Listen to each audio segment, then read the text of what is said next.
What you cooking? Same thing I've been cooking the past 15 years with the hope of poisoning you. Ain't working so well. Not yet. Be honest, though. Tastes bad enough to kill a man.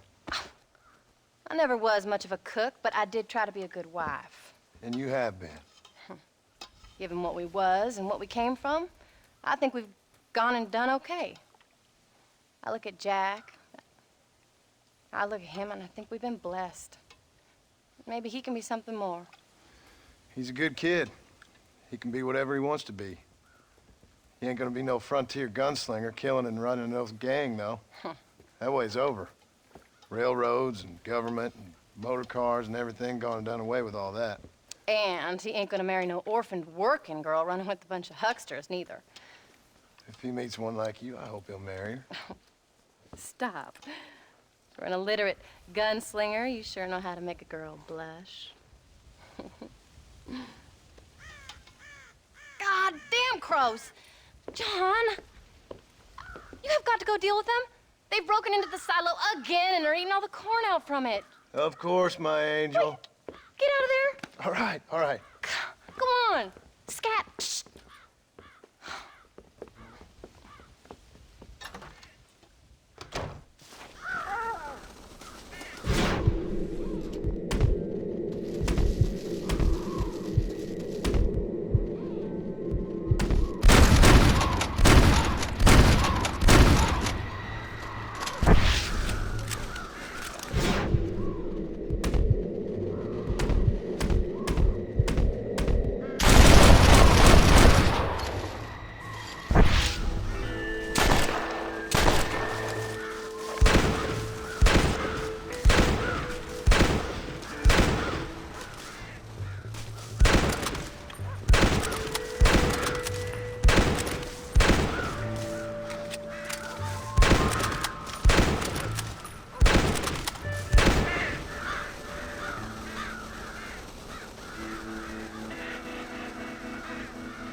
Finally. Now about that stew.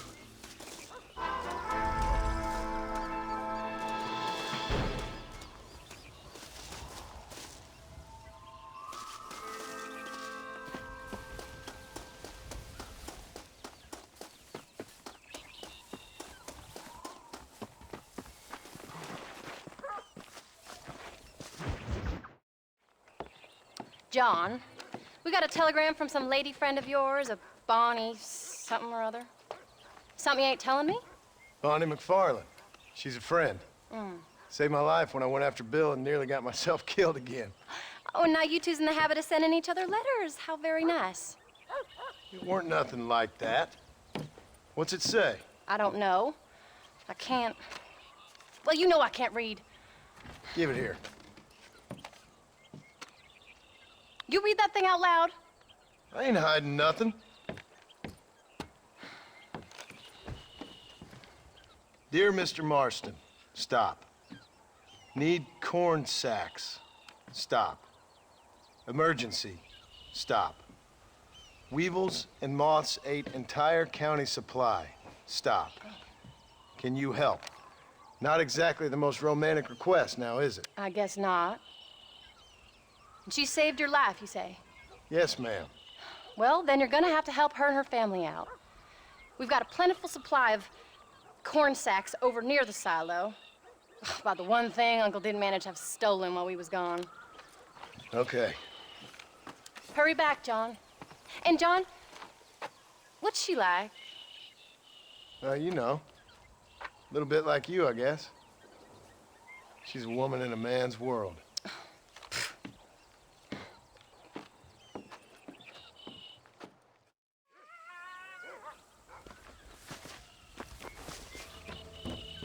John, wait! Maybe I should meet this McFarland woman. Well, come on then. Let's get going.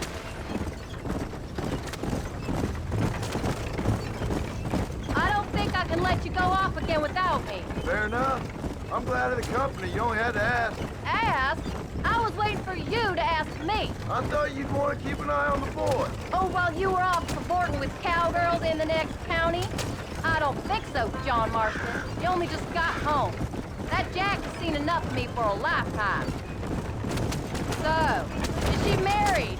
Is Bonnie McFarland? No, What does she look like? I don't know. Pretty normal, I suppose. Normal?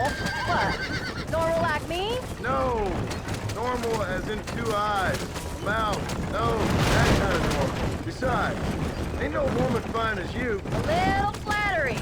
Now we're finally getting somewhere. If you find yourself in a hole, the first thing to do is stop digging. Another pearl of wisdom from John Marston. I sure do miss those. I never took you for the jealous type, Abigail. I ain't jealous so much as curious. You heard what she wrote. It's just some corn. She saved my life and she was decent enough to me, so I owe her this much at least. How did she save your life anyway? She found me half dead on the side of the road and took me to the doctor. Most folks would have left me there. Half dead from what? Bill didn't take so kindly to me visiting unannounced. Bill never did like surprises. How was he? Same as he was when we left. Angry and dumb. Taking his revenge out on the world. People down there was really scared of him. A Bill? You gotta be kidding me. He was only frightening if you was afraid of dumb fools. Bill weren't so bad, but when Dutch went crazy, Bill took it hard. For a while, we all thought we'd found something right. A better way to live, but it was just a lie. So you saw before they did. Maybe. But there was still kind of a family. A family that left you for dead. You knew the truth, John, and they hated you for it. Where'd they take you? Who? Those government bastards. Where did they hold you and Jack? I ain't sure. They kept their eyes covered there and back. Can't have been too far from here, though. They treat you right? It ain't the first time I've had a gun to my head, John. You're forgetting your marriage proposal. Very fun. Though, they learned pretty quick what would happen if they laid a finger on me. Sons of bitches. It wasn't them or being there. I didn't care about that. I've been in far worse situations.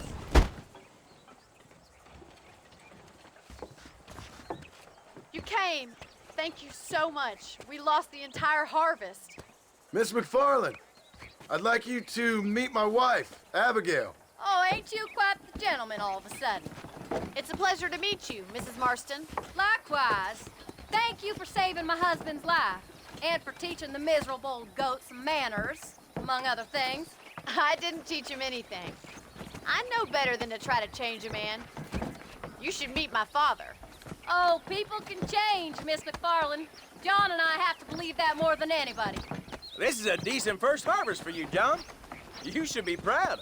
That's good land you got there. How are you feeling, Mrs. Marston? From what your husband told me, it must have been awful for you. I've been through worse, and I knew he'd be back before too long. He can't cook a meal to save his life. Abigail, in my darkest hours, when I was most homesick, just the thought of one of your rat meat stews kept me pushing forward. Well, about as amusing as a weeping saddle sore, ain't he, Miss McFarland? If you're gonna start yammering about women's work, John, I'd say you might be in the wrong company. I'd say so, too. I never felt so outnumbered.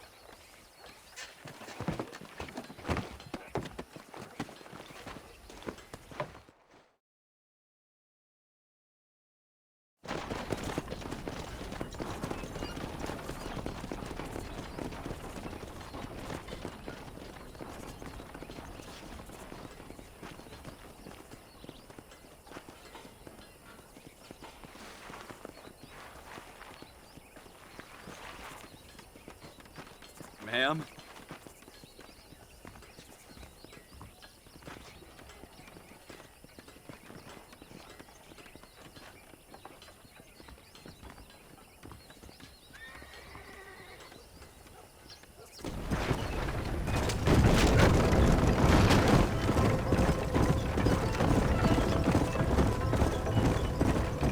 So that was the famous Bonnie.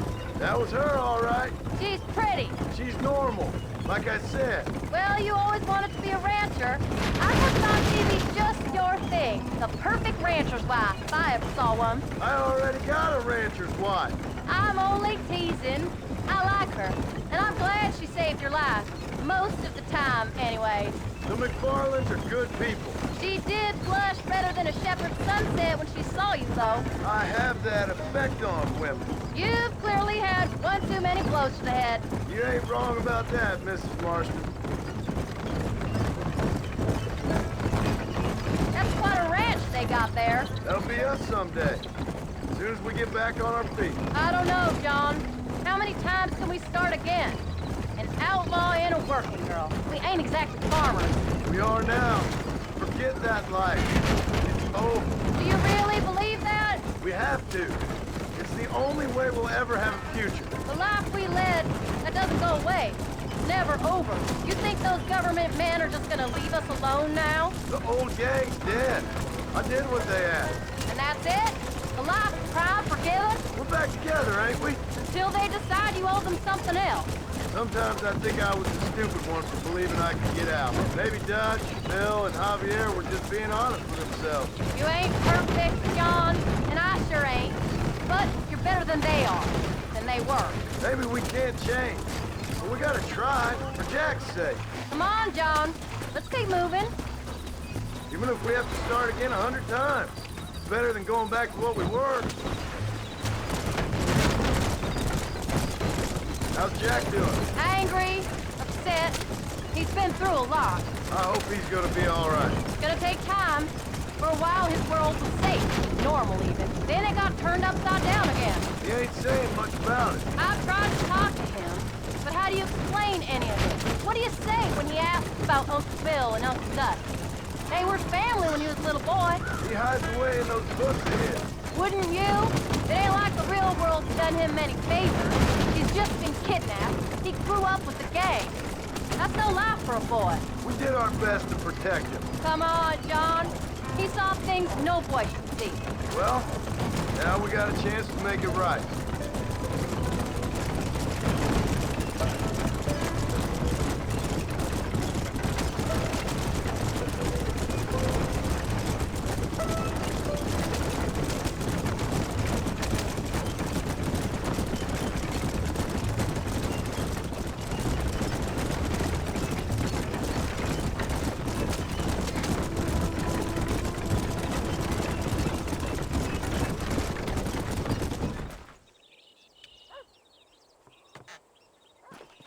We did good today, John. I guess I better go fix us something to eat.